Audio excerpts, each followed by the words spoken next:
siphansi ku-page 25 kwimithandazo. Siphansi ku-page 25. Thixo amandla onke othe ngeli xesha wasipha ufefe lokuba sithi ngentliziyo nye sikuthandaze ngabanye. Othe kanjalo wasithembisa okokuba kuthi ohlangana ababini nokuba bathathu egameni lakho ubaphe izinto abazicelayo.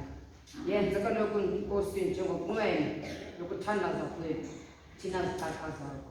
Njengokuba kusifanele siphe kweli lizwe lokuba siyazi inyaniso yakho. Usiphe kwilizwe lizayo ukuba ukho ubomi obungcwele.